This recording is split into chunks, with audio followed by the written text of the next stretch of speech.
오늘 저와 여러분은 하늘의 신령한 복을 받은 자들인 줄로 믿습니다.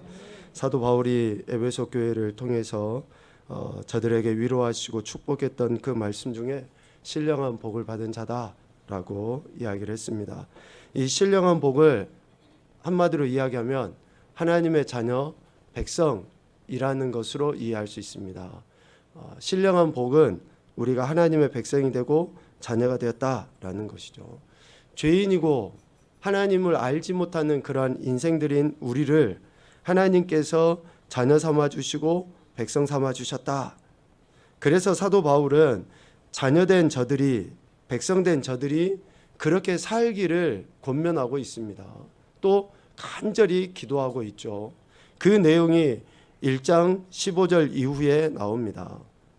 바울은 에베소 교회 성도들이 하나님의 백성답게, 자녀답게 그렇게 살기를 간절히 기도하고 있다라는 거예요. 그 첫 번째는 17절에 이야기하는 것처럼 지혜와 계시의 영을 통하여 하나님을 알아야 할 것에 대해서 간구합니다. 여러분, 하나님을 아셔야지 됩니다. 하나님이 어떤 분이신지, 하나님이 지금 나와 어떤 관계 속에 있는지, 그래서 나의 정체성이 무엇인지 분명하게 알아야 되죠. 그리고 두 번째로 간구하는 것은 18절과 19절에 말씀하시는 것처럼 마음의 눈이 밝아져 부르심의 소망과 성도에게 주신 영광의 기업의 풍성함을 베푸시는 하나님의 능력이 지극히 크시다 라는 것을 알기를 사도 바울은 간구하고 있습니다. 그러니까 우리의 영의 눈이 열려져서 우리가 하나님 나라를 소망하고 하나님의 택함받은 기업이라는 그런 정체성 속에 영육의 그런 풍성함을 누리기를 바울은 간구하고 있는 것이죠. 이렇게 신령한 복을 받은 오늘 우리가 하나님의 자녀로서의 삶을 살아낼 수 있도록 성령 하나님의 인도하심을 따라 우리는 하나님이 어떤 분이시며 또 예수 그리스도를 믿는 우리에게 주시는 은혜의 기업이 무엇인지를 우리는 늘 알고 또 그렇게 살아가야 한다라는 것이죠. 이러한 내용으로 오늘 2장에서도 사도 바울은 성도들이 이러한 삶, 즉 하나님의 자녀로서 하나님을 아는 삶을 살아가기를 계속 권면하고 있습니다. 그 하나님이 어떤 하나님이신가? 2장 1절부터 10절까지 말씀해 보면 그 하나님은 살리시는 분이시다. 살리시는 분이시다. 우리가 먼저 분명히 알아야 될 하나님은 살리시는 분, 죽이는 분이 아니셔요. 심판도 하십니다. 또 죽이기도 하셔요. 그러나 근본적으로 하나님은 살리는 분이라는 거죠. 오늘 1절에도 보면 그는 너희를 살리셨도다. 5절에도 보면 허물로 죽은 우리를 함께 살리셨도다 라고 분명하게 말씀합니다. 여기서 살리다 라는 그런 말의 의미는 죽음에서 생명으로 옮기시는 거죠. 중생하게 하시는 거예요. 거듭나게 하시는 거. 그리고 새 생명으로 변화를 시켜주시는 것을 이야기합니다. 사도 바울이 고린도 교회에 표현했던 것처럼 새로운 피조물인 것이죠. 우리가 예수님 믿게 되면 거듭난다, 의롭다고 인정함을 받는다, 새로운 피조물이라 라고 하는 그 의미예요. 그래서 하나님께서 우리를 그렇게 살리신 거죠. 우리가 처음에도 살아있었죠, 육신적으로 보면. 그런데 영적인 의미로 보면 죽어있던 우리를 하나님이 살리시는 분이시다 라고 분명하게 이야기합니다.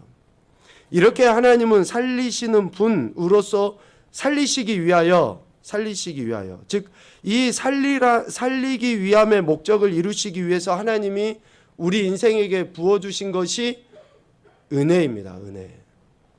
우리가 죽었잖아요. 그런데 살리시려고 하나님이 베풀어 주신 것이 뭐냐? 은혜입니다. 은혜. 이 은혜를 오늘 본문에서는 두 가지로 표현을 해요. 첫째, 4절 말씀을 통해서 긍휼이 풍성하신 하나님의 크신 사랑, 이것이 은혜예요. 긍휼이 풍성하신 하나님의 크신 사랑, 이게 첫 번째로 이야기하는 은혜고, 두 번째는 7절에서 말씀합니다.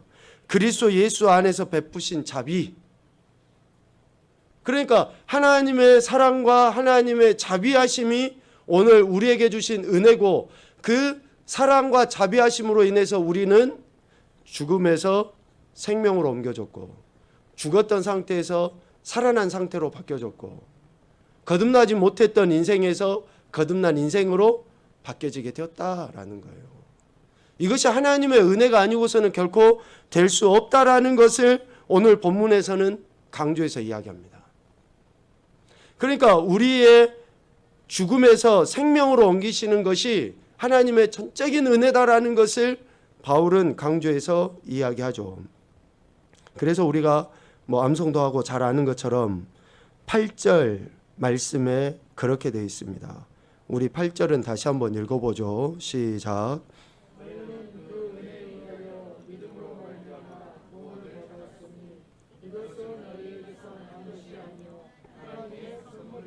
아멘. 은혜에 의하여 믿음으로 말미암아 구원을 받았다. 살리움을 받았다. 거듭났다. 새 생명을 얻었다. 새로운 피조물이 됐다. 다 그렇게 이야기할 수 있겠죠.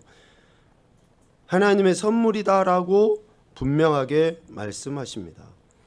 그래서 우리 인간의 행위에서 난 것이 아니기 때문에 누구든지 자랑하지 못한다라고 9절에 말씀합니다. 하나님은 그래서 살리는 분이십니다. 살리는 분. 무너지고 깨지고 넘어지고 하는 것들에서 회복시키시고 일으키시고 살리시는 분. 그래서 오늘 본문에도 사도 바울은 살리시는 하나님이라는 것과 똑같이 동일한 의미로 6절에 그렇게 이야기합니다. 또 함께 일으키사. 일으키시는 분이라는 거죠. 동일한 의미로 이렇게 표현을 하는 거예요. 하나님의 사랑과 자비하심으로 인해 우리가 그렇게 구원을 받는 거죠. 살리심을 입은 것, 일으키심을 받은 것. 이것이 바로 은혜고, 이 은혜를 받은 사람들이 그리스도인입니다. 오늘 저와 여러분이라는 거죠. 이것을 우리는 분명히 기억을 해야 됩니다. 이것이 바로 우리의 정체성이죠. 우리는 살아있는 존재, 생명, 영적인 존재, 하나님과 교제하는 존재, 하나님과 그 친밀함을 나누는 존재, 바로 이러한 것이 우리의 정체성입니다. 그러니까 우리는 그렇게 살아가야 돼요. 하나님과 교제를 해야 되고 하나님과 친밀함을 나눠야 되고, 이게 뭡니까? 우리가 그렇게 입만 열면 하나님 영광 받으십시오 하는 그 영광이에요. 여러분, 하나님께 영광을 어떻게 돌리려 하십니까? 뭘로 영광을 돌려드리실 거예요? 우리가 하나님께 초점을 두고 하나님과 친밀한 교제를 나누고 하는 그 자체가 하나님께 영광을 올려드리는 거예요. 그래서 은혜를 받은 사람들은, 그리스도인들은, 하나님의 자녀고 백성된 오늘 우리는 이렇게 살리신 하나님과의 그 친밀함을 나눠야 되는 거죠. 자, 그러면 하나님이 이렇게 우리를 살리시는 분이라고 이야기했잖아요. 그러면 우리가 어떤 상태였는데 우리를 살리셨는가? 그 이야기를 바울은 빼놓지 않습니다. 살리심을 받기 이전에 우리의 상태를 분명하게 바울은 이야기합니다. 하나님은 우리 인생을 하나님의 형상대로 창조하셨잖아요. 처음에 창세기에 보면 하나님의 형상대로 창조하셨다라고 하는 것은 본질적으로 선한 존재라고 이야기할 수 있어요. 본질적으로 선한 존재. 그런데 이 선한 존재로 지음을 받은 우리 인생들이 하나님의 그 선을 파괴해버리잖아요. 여러분, 창세기 1장, 2장, 3장 말씀은 매우 중요합니다. 매우 중요합니다. 왜냐하면 모든 것에 시작이 담겨져 있지만 모든 것의 해결도 바로 그 안에 담겨져 있습니다. 그래서 여러분, 창세기만 1, 2, 3장만 주구장창 읽어도 많은 진리들을 깨달아 알 수 있어요. 하나님께서 궁극의 선을 우리에게 허락하시고 그렇게 지으셨는데, 지은 들짐승 중에 가장 강교한 뱀이 그렇게 다가와서 유혹을 하잖아요. 그래서 죄가 우리 인간에게 들어오게 됩니다. 죄가 들어오기 이전에 하나님은 반드시 그 죄를 경계하셨거든요. 창세기 2장 17절입니다. 선악을 알게 하는 나무의 열매는 먹지 말라. 네가 먹는 날에는 반드시 죽으리라. 여러분, 이 말씀은 하나님께서 우리와 하나님과의 그 관계 안에 경계를 분명하게 정하셨음을 의미하는 말씀이에요. 다시 말하면 하나님의 그 거룩하심을 무너뜨릴 요소를 결코 용납하지 말라라고 하나님이 우리에게 하신 말씀이거든요. 그런데 그 말씀을 들었음에도 그 말씀을 거역합니다. 창세기 3장 6절입니다. 보죠. 여자가 그 나무를 본즉 먹음직도 하고 보암직도 하고 지혜롭게 할 만큼 탐스럽기도 한 나무인지라. 여자가 그 열매를 따먹고 자기와 함께 있는 남편에게도 주매 그도 먹은지라. 아멘. 여기에서 누구의 잘잘못을 따지자고 하는 게 아니에요. 결국은 뭡니까? 먹었다는 것이 문제예요. 하나님이 먹지 말라라고 하신 것에 대해서 먹은 것이 문제입니다. 하나님이 정하신 경계를 무너뜨린 거예요. 그래서 죄는 하나님께서 하신 말씀을 거역한 것 자체가 죄입니다. 하나님의 말씀을 거역한 것 자체가 죄예요. 우리는 결과물을 가지고 이야기해요. 결과물을 가지고. 거짓말을 내 입에서 내뱉은 것을 우리는 그 이야기를 듣고 죄라고 이야기해요. 그러나 죄를 내 입에서 내뱉기 전에 내 마음과 생각에서 들었던 그것이 죄예요. 그것이. 간음을 행한 자체만 보고 우리는 돌을 던지고 나쁜 놈이네 어쩌네 이야기를 하는데 주님은 뭐라고 말씀하십니까? 마음 생각부터 죄라고 말씀하시는 거예요.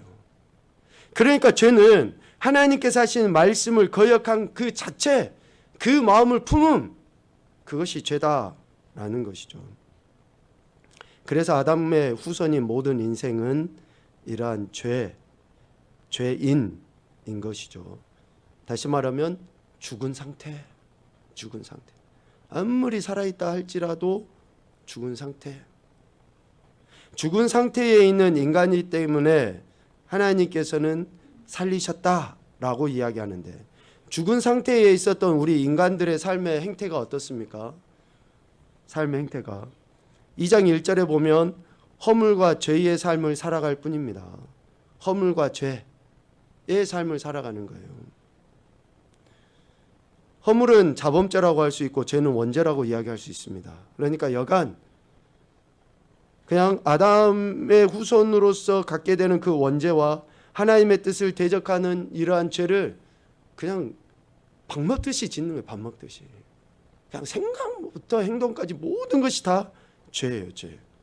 이런 죄의 성향을 우리 인생들은 갖고 있는 것이죠.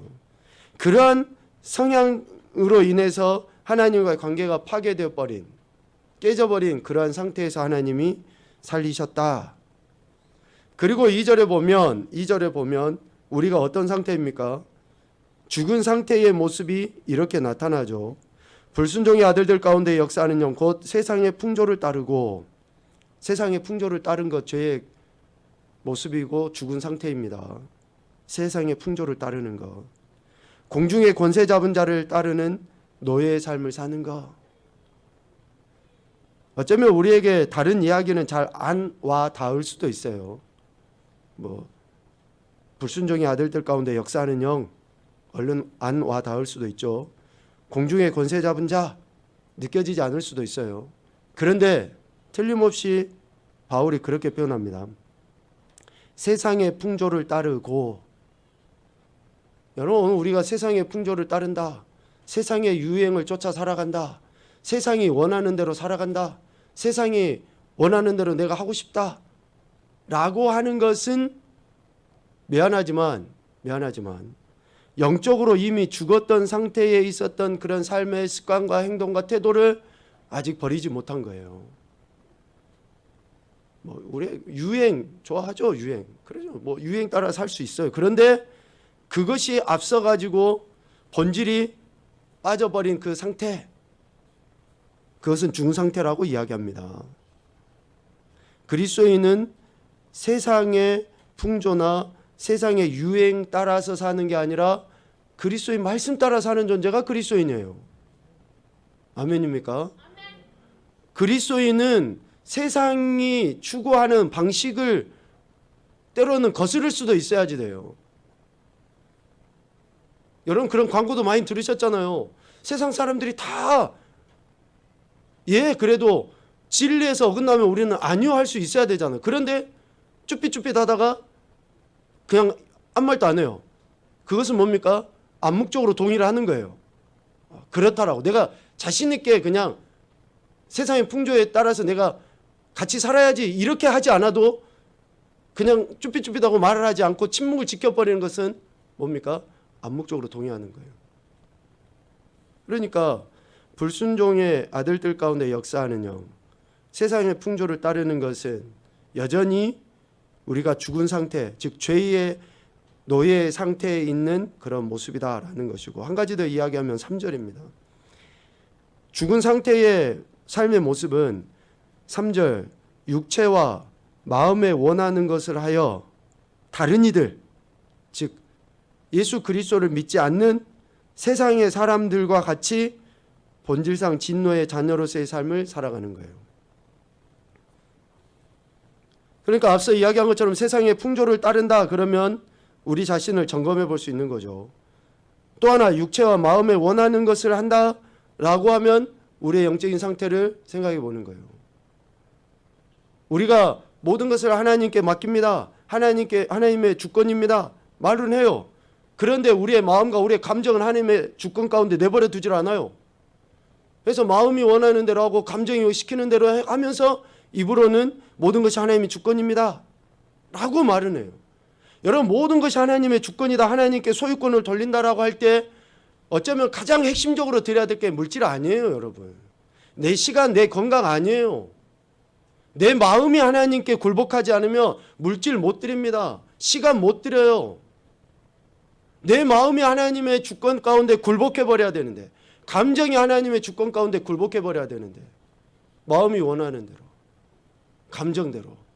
그러니까 어떻습니까? 진리하고는 전혀 상관없이 살아가는 거예요. 그것을 바울은 죽은 상태라고 이야기를 하는 것이죠. 어쩌면 이러한 죽은 상태에 있는 모습들 가운데서 하나님은 그들을 살리신 것이죠. 자, 그런데 이렇게 긍휼이 풍성하신 하나님의 크신 사랑, 또 하나님의 그 놀라운 자비하심으로써 우리에게 우리를 이렇게 살리셨는데 여전히 우리가 지금 그 상태에 있는 것은 아닌가. 살리심을 받은 우리임에도 불구하고 받기 이전의 상태는 아닌가. 오늘 2절 첫머리를 한번 봐보십시오. 그때에 너희는 그 가운데서 행하여, 허물과 죄로 죽었던 그 상태에는 여전히 죽음의 상태 가운데서 행하였다라는 거예요. 그 행함의 모습이 2절 이하에 쭉 이렇게 기록되어 있었지 않습니까? 그런데 살리움을 받았음에도 불구하고 여전히 그때의 모습으로 살아가고 있는 것은 아닌가. 그러면 4절 이하의 말씀이 의미가 없는 거죠. 4절 이하에 하나님께서 크신 사랑과 자비하심으로써 은혜를 베풀어 주심으로써 우리를 살리셨는데, 그러한 사랑과 은혜, 자비하심, 그러니까 우리가 이러한 살아있는 그런 상태로 하나님께서 예수 그리스도를 통해서 우리의 인생을 이러한 존재로 만들어 주셨음에도 불구하고 살림을 받기 이전의 상태의 모습은 아닌지, 그래서 하나님의 은혜를 받은 그리스도인은 책임이 있어요. 책임. 어떤 책임이냐? 7절 말씀에 보면 이는 왜 하나님께서 이렇게 우리를 살리셨는가? 이는 그리스도 예수 안에서 우리에게 자비하심으로써 그 은혜의 지극히 풍성함을 오는 여러 세대에 나타내려 하심이라. 우리가 살림을 받았다라는 것을 오는 여러 세대에 나타내도록 하기 위해서 하나님이 우리를 살리셨다라는 거예요. 지금 우리가 그렇게 살아가고 있습니까? 내가 내 삶 현장에서 나를 살리신 하나님을 그렇게 드러내고 있냐고요. 여러 가지 갈등이나 문제나 또 시련이나 연단이나 뭐 할 것 없이 환경적인 여러 요소들 속에서 우리가 나를 살리신 하나님을 드러내고 있냐고요. 그것을 생각을 해야 되는 거죠. 그리고 또 한 가지 10절에 이야기합니다. 10절에 우리는 그가 만드신 바라 그리스도 예수 안에서 선한 일을 위하여 지으심을 받은 자니. 예수 그리스도 안에서 살리심을 받았잖아요. 살리심을 받은 우리는 어떤 일을 위하여 지음을 받았다고 합니까? 선한 일을 위하여. 선한 일. 도덕적으로 착한 일 정도의 문제가 아니에요. 어쩌면 하나님의 형상을 다시 회복하는 그런 선함을 이야기하는 거예요. 하나님이 기뻐하시는 일, 하나님이 원하시는 일, 하나님이 원하시는데 세상은 다 싫어해. 그래요. 태국의 95%가 불교도인데 하나님은 복음 전하는 것을 기뻐해요. 근데 95%의 사람들은 싫어할 거 아닙니까? 그러면 95%가 싫어하니까 하지 말아야지. 이게 옳냐고요. 이게 선한 일입니까? 아니요. 95%가 싫어해도 하나님이 원하시는 것이 선한 일이에요. 아멘입니까? 하나님이 기뻐하시고 하나님이 원하시는 일을 위하여 우리를 살리셨는데 지금 내가 하는 일이 하나님이 원하시는 일인가? 하나님이 기뻐하시는 일인가?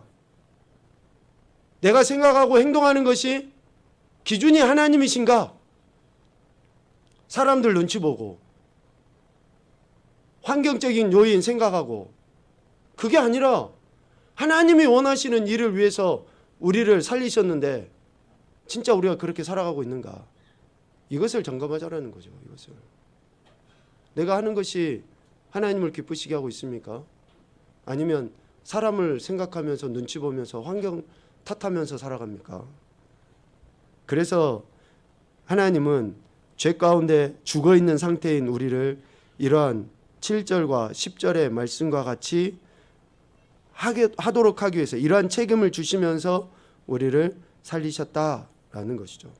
그래서 선한 일을 위해서 지음받은, 즉 그리스도인은 살림을 받은 우리들은 이러한 책임, 이러한 사명이 있다라는 것을 오늘 말씀합니다. 말씀을 정리하면 그렇죠. 저와 여러분의 정체성이 무엇인가? 내가 누구인가? 우리의 존재적인 변화가 일어났다라는 것을 인식하고 인정해야 돼요. 존재적인 변화. 상태는 여전히 그래요. 똑같아요. 그냥 옛날의 모습 상태는 그럴 수 있어요. 그런데 존재적인 변화가 실질적으로 내 안에서 일어났다라는 것이 인정될 때에 삶의 행동과 방향이 바뀌어지게 됩니다.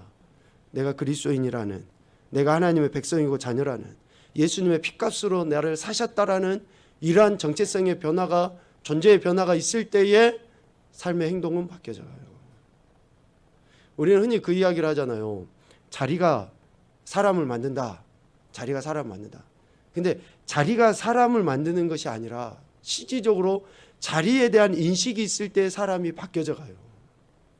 그러니까 그리스도인이라는 나의 정체성의 자리에 내가 있다라는 생각을 할 때에 우리의 삶의 방식과 태도는 달라지게 됩니다. 그래서 오늘 사도 바울이 이야기한 것처럼 이전에는 죽은 상태지만 지금은 살림을 받은 상태니까 살림을 받은 자로서 하나님이 주신 책임, 사명을 감당하기 위해서 주님의 은혜를 구해야 한다라는 것이죠. 하나님의 사랑과 자비하심으로써 말미암아 살아있는 상태가 된, 살아있는 상태는 더 이상 죽은 자의 상태가 보이는 삶의 방식을 보여서는 안 됩니다. 더 적극적으로 그것을 거부해야 돼요. 죽은 자로서의 삶의 방식을 적극적으로 거부하고 또 한편으로는 적극적으로 살아있는 자의 삶의 방식을 취하는 그러한 삶을 살아내므로 살리신 하나님의 목적을 우리가 이루어갈 수 있게 됩니다. 여러분 축복합니다. 저와 여러분이 살아있는 존재라는 이 인식 속에 주신 바 사명, 책임을 잘 감당하여 하나님의 영광을 드러내는 귀한 인생들이 되시기를 주님의 이름으로 축복합니다. 아멘.